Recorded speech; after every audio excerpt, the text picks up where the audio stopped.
Okay, let's get started with the Discord bot. You're going to need the tutorial. You'll need an account with Discord. You'll need an account with Replit. And let's get going here. Now, there's been a couple of changes to how the Discord bots work since this tutorial was made. So I'm going to go through some of those changes with you so you don't get lost. When you get to this section here where they want you to visit the developer portal, you'll go ahead and sign in and then create a new application. Go ahead and give it a name. We'll call it Python bot. Check that, hit create. Now at this point, I think in the tutorial it says how we'll click on add a bot. That's gone. It created one for you already, so don't worry about that. So when you go down to the bot section, right, there's no need to add a bot. You just give it a name. Now, while you're here, scroll down a little further and you'll see this section called intents. And you're going to want to enable all three of these. And we'll revisit why later. So let's go ahead and save this. This is basically giving your bot permission to access some of these things. Now, next we'll head on over to this section here, the auth tab. And in here, they've actually broken up into two separate pages, which the tutorial doesn't show you. So the URL generator page is the one that you want. So in the tutorial, they want you to click on bot, click on administrator permissions.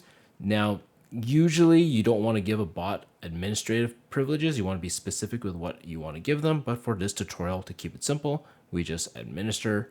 And then this is the URL down here. So we're going to copy that, visit it, and then it'll ask us to add the bot to a server. Hopefully you've already created a server before you get to this point. So I'm going to add it to Gimmer's server and click continue and authorize it to join my server. All right. So once that's done, we're going to go back to the developer portal. There's another thing here that we're going to need. So let's head on back to the bot tab right here where it says token.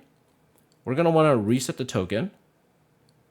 You only want to do this once because we need access to this thing right here. So we're going to copy this and then we're going to head on over to Replit.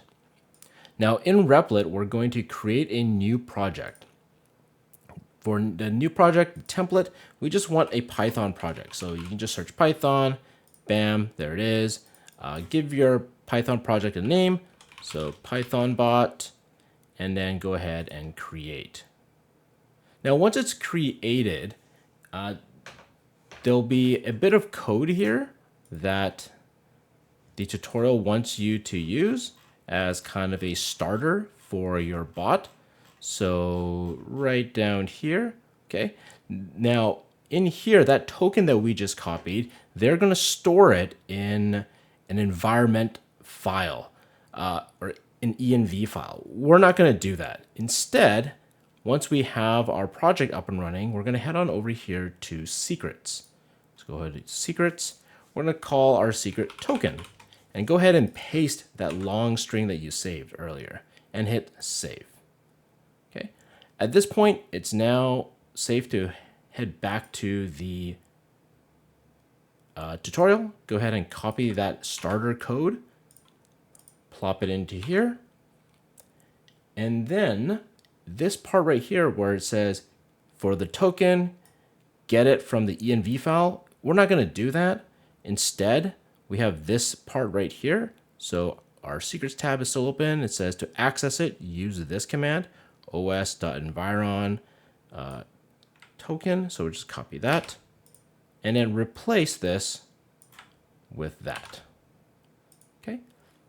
And then we no longer need this env stuff. So you can go ahead and ditch all that.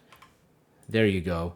This should be enough to get the token into your file. The very last thing you're going to do is down here where it says client equals discord.client. You actually need to add one more thing. Those permissions that we granted the bot, we also need to tell the Python program that we have those permissions. So we're going to add this little section right here. It says intents equals discord.capital I intents bracket dot all bracket And then this is just closing off the opening bracket here. Once this is done, you're going to be able to hit run, and then your bot should join your server. So it'll first install all the libraries that it needs, and it'll only do this the first time around. And then once it's done, you should see this little message that says has connected to Discord. And when that shows up, we will switch on over to Discord to make sure that it has indeed joined. So here we go. And we can see, yep, there it is. It's online, it's up and running. And now you can start following the rest of the tutorial to get it to respond to commands. Okay, hope that helps.